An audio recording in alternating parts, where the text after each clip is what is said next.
Hello and welcome back.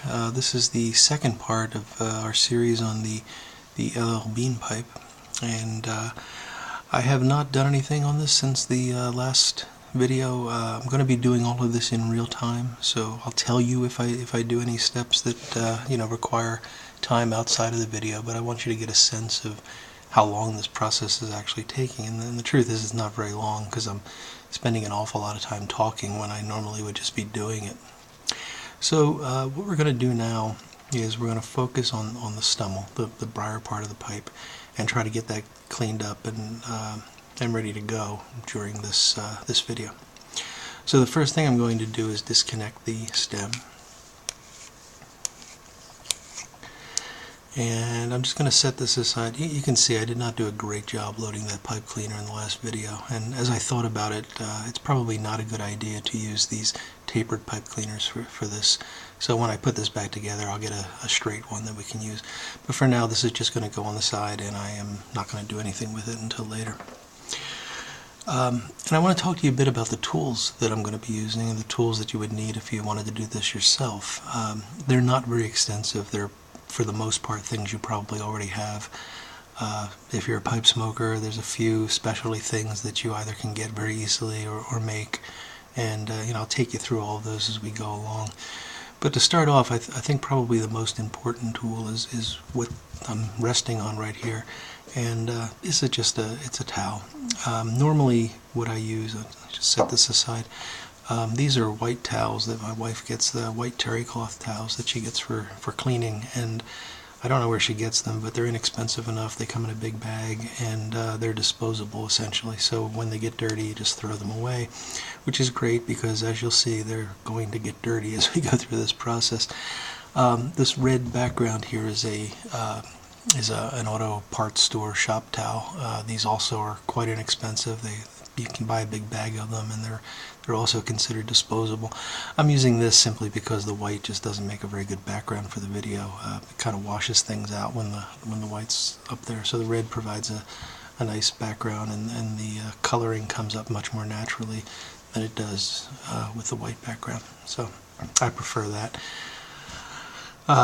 The reason to have this is twofold. I want to protect my bench top, which is a wooden bench top, and I just don't want to get a lot of carbon or pipe juice and whatnot on it. The second is to protect the pipe. I don't want to have a hard surface here, so this is provides a little bit of cushion, and also it just makes it easier to pick things up. So if you're working with fine tools or pipe cleaners or things like that, they're just easier to grab off of this kind of surface. So most important tool is a nice solid platform with some sort of cushioning underneath it. So we're going to be cleaning really, well, there's four parts of this that I can break this down into four parts. There's the rim, which we'll have to clean. There's the tobacco chamber itself, which we were probably going to wind up reaming, and I'll show you how that's done. And then there's the stem of the stem, or the shaft. And we want to make sure that we get down in there and clean out any residue that might be in there. And also, possibly ream that a bit as well. And I'll show you how we'll do all of those things. So the first thing I'm going to do, just because it's the one that requires the most handling of the pipe, and if I'm going to get the outside dirty, I don't want to clean the outside first. So the first thing we're going to deal with is the tobacco chamber. And normally, when you're cleaning your pipes, you don't need to worry about reaming very much. Cake will build up on these, and you should all be familiar with cake and what that looks like. It's a sort of a black carbon layer that forms inside the bowl. And as that gets thicker and thicker, it becomes a problem. It occludes the pipe and makes it hard to get a tamper in there or to get your finger down in there to pack the pipe. It also can produce stress on the sides of the bowl because it's not heating at the same rate, or it doesn't have the same thermal properties as the briar. So if it gets too thick, it can actually wind up exerting a stress on the briar and can actually crack it. So you want to keep that to a reasonable level. You want some because it provides a nice protective coating that helps keep the pipe clean. The tobacco doesn't stick as well to it, and it also just means you're not burning wood every time you smoke the pipe. But at the same time, if it gets too thick, that's a problem. Most folks recommend a thickness of a dime. If you It's a small. I haven't measured a dime lately, so I can't give you a size in inches or millimeters, but it's a relatively thin layer of cake.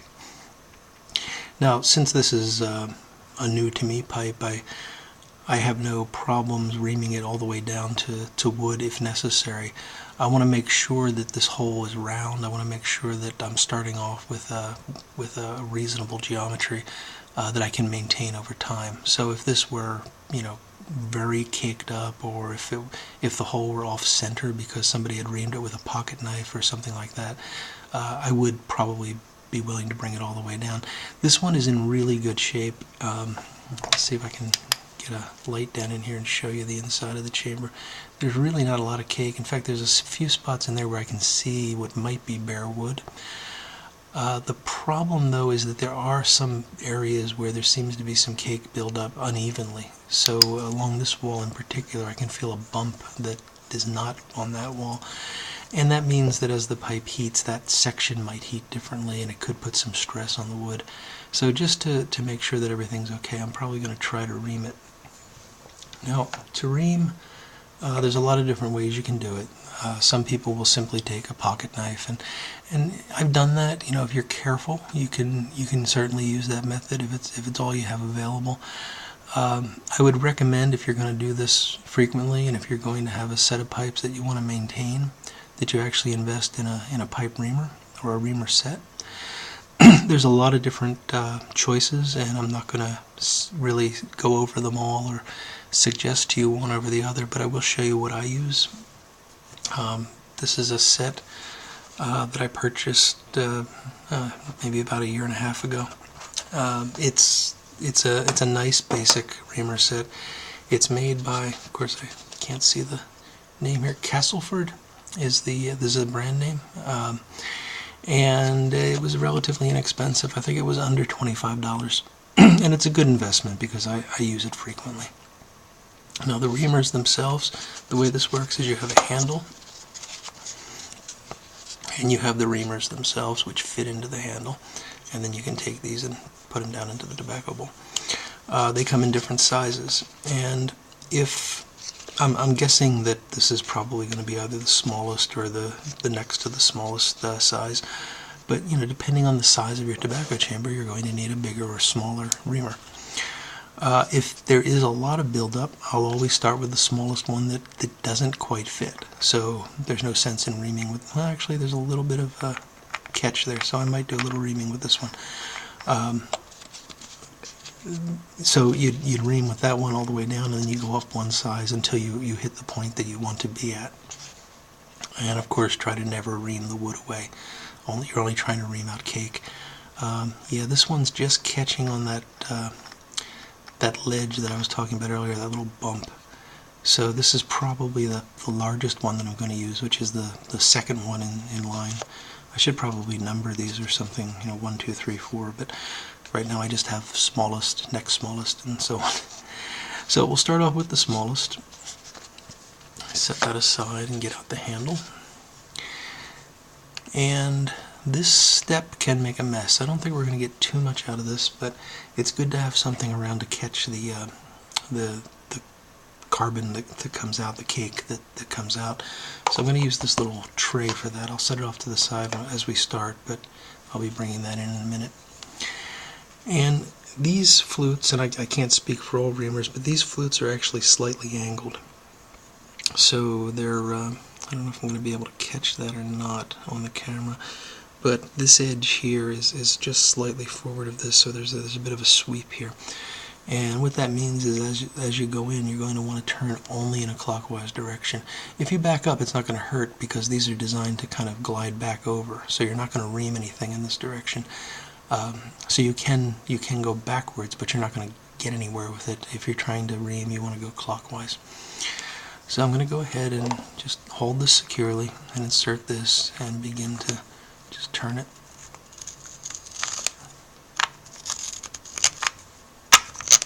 And you will feel it bottom out, and pretty much the resistance will stop. And at that point, you can just pull it out. And let's see if anything happened here. Yep, got a bit of carbon out. That's what you expect to see. That's sort of the texture that I'm expecting as I'm reaming cake out of a pipe. And also I'll just put my finger in there to check, and that smoothed things up nicely. That took the that little bump off that I was talking about. You can see this is a dirty business. I'm not sure that I want to go much further, but let's see what happens with the next one. Oh, one thing that you want to be careful about is, well, that I want to be careful about, excuse me, is I don't like to put these away dirty, so I'll just kind of clean these up. The next tool is some sort of paper towel, or these are these Scotch shop rags that you can buy in a box at the hardware store, and it's just good to get that cleaned off before we put it away so we're not getting filthy every time we take it back out. And now I'll go to number 2. And I'm really not sure if I want to use number 2 or not at this point, but there does still seem to be a bit of the ledge in there. So let's see how it goes. I'm going to go gently here, not applying very much downward force at all.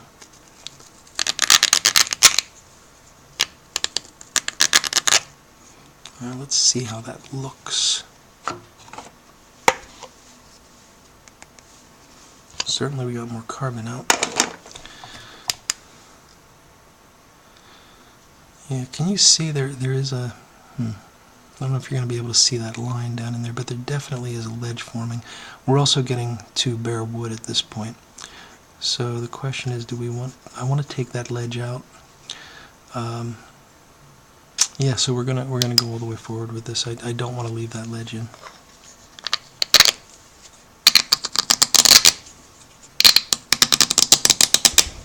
If I was doing this off video, I would probably keep that blue bowl here the whole time. And it's good to occasionally bring this out and just check your progress. Yeah, we're starting to actually get some wood in that, and I don't like that, but I'm getting close to...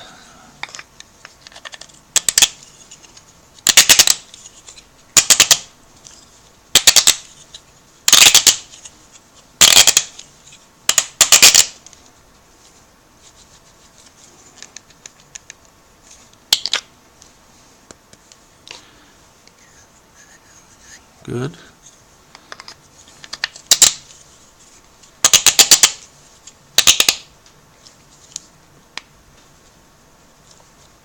I don't want to get it stuck. That would be bad. Okay, I think that's probably about as good as we're going to do here. I don't want to take a lot of wood off. And we are getting, you can see the sort of brownish color there. I'm starting to suspect that this tobacco chamber is not exactly straight, which, you know, may not be surprising for a factory-produced pipe of this quality. So what I'm going to do now is I'm going to take some just regular sandpaper. This is a 220 grit.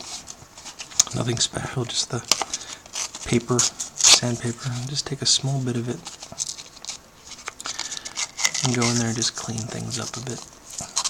And I wouldn't do this if I were dealing with a pipe that I had just reamed down and left some cake in, but because we got to some of the bare wood, I just want to make sure that that's clean, there's no fibers sticking out, and, you know, anything to actively burn as we light the pipe up.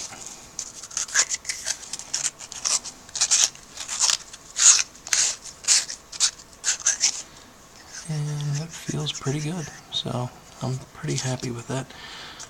Made a mess. Yeah, it's not too bad. I don't know if you can see or not, but we certainly got down to bare wooded spots, and it looks fairly clean. Good. Just clean up my reamer and we'll put that away. We are now done with the reaming process. I will make a video at some point where I've got one of my pipes that I'm cleaning up and it needs to be reamed, just to show you what that looks like. I've actually got a couple that are well overdue. I usually do twice a year. go through my rotation and clean them pretty thoroughly and check the cake. And I missed one round this year, so I've got a couple that are overdue. So there will be an opportunity to show you how that works. Okay, good. So now the next step is going to be to clean out the inside of the stem. And boy, there's a couple different ways to go about that. I like to use alcohol for this. You could just use water if you want. I do recommend using either Everclear, which is basically a 95% ethanol, or isopropanol. Now, these things are, you may be worried about putting something like that in your pipe, and then the effects it would have on you as you smoked. The alcohols are going to evaporate long before you ever put tobacco in this pipe, so that's not a problem. What I would send, this is just a little bit of Everclear, 95% ethanol. What I would try to stay away from is anything that you would get at the hardware store. So Everclear you can get at the liquor store. Isopropanol you can get at the drugstore. I wouldn't go to Home Depot and pick up denatured alcohol, because those things actually have some chemicals added which are intended to, well, they're there for a couple of reasons. Denatured alcohol is actually chemically treated to make it non-potable, and you don't want to have that stuff in your pipe, because those chemicals may not evaporate as quickly as the ethanol. There's other reasons the chemicals are added. It does something called breaking the azeotrope, but this isn't a chemistry class. Alright, so we'll get some ethanol here and just sort of start swabbing out the shaft, and that actually doesn't look too bad. This is a very clean pipe to start with for an estate pipe.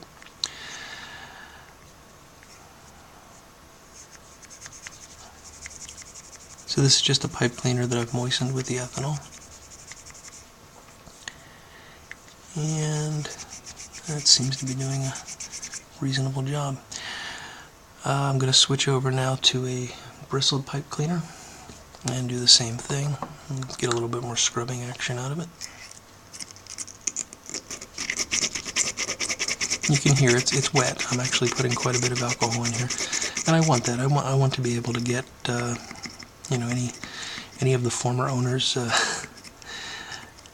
humidity out of it, and make sure that I'm sterilizing it. But also I want to soften up any tar that might have built up over time. I'm going to bend this in half so to just get a little bit more area to go in and scrub out the open part here, the broader part of what is actually the mortise, where the tenon of the stem fits in. And that's fairly large on this pipe because it's receiving that metal tube and the pipe cleaners of the SmokeMaster system. I'll just get that nice and clean. And that's okay. You can see these are not coming out clean, but they're certainly doing their job. And now I'm going to swab it out with just a soft non-bristled cleaner, just to soak up and see how we're doing. It's a little bit discolored, but it's not too bad.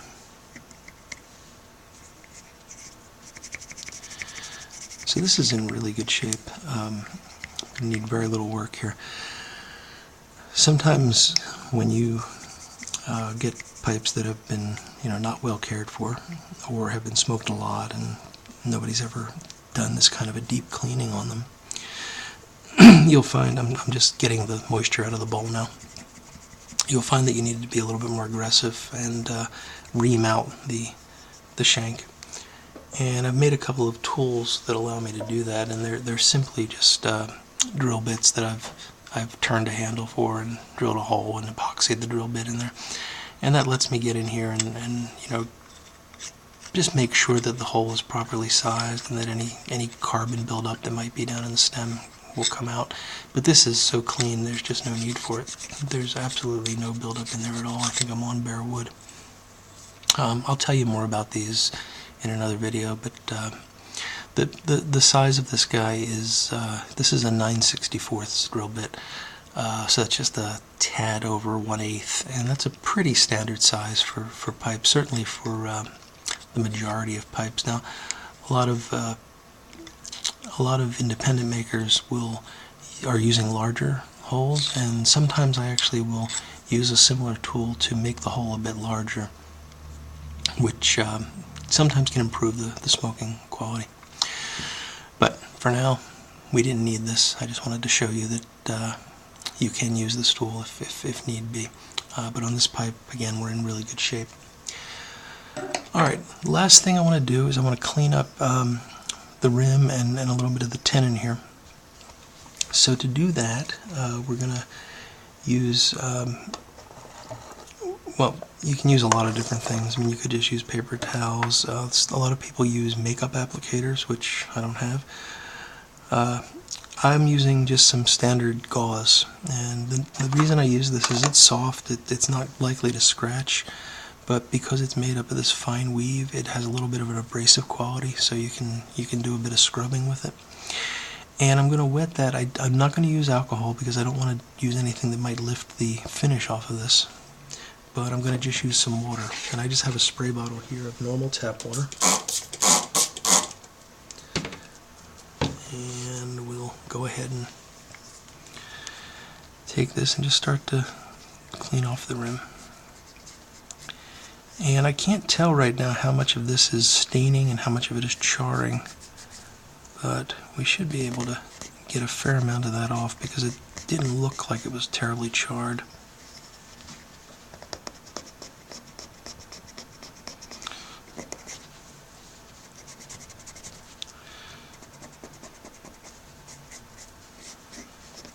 Yeah, not too bad. There is clearly some charring around the bowl itself, which is to be expected, but the surface for the most part looks pretty good. And now I'm just going to quickly do the same here. Again, this is probably not the best example for you because this pipe was in just fantastic shape and didn't need very much cleanup to begin with. But that's that. So relatively easy. I've had them not work this easily. And you'll probably see examples of that as we go along. I could continue to try to get a bit more of this off as the light's catching and I'm seeing that there's some buildup here. You do run the risk of the finish starting to come off, and in these less expensive pipes that's always a risk because the stain may not have been applied very well, and I don't want to have to refinish this completely.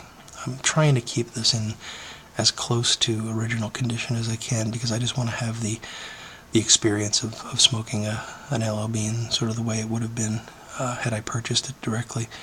And then if I don't like it, I can play around with modifying it. Alright, so lastly I'm just going to use this same gauze to just kind of wipe the outside. This is very clean, so I don't have to do much, but just any surface dirt will come off now. And I'll set the gauze aside and get another one of these bits of shop towel. Pardon my arm. And just rub it a bit.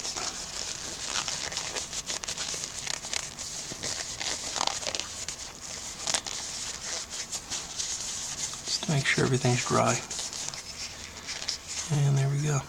Yeah, so that alcohol that was in the bottom is already gone. It's evaporated very quickly.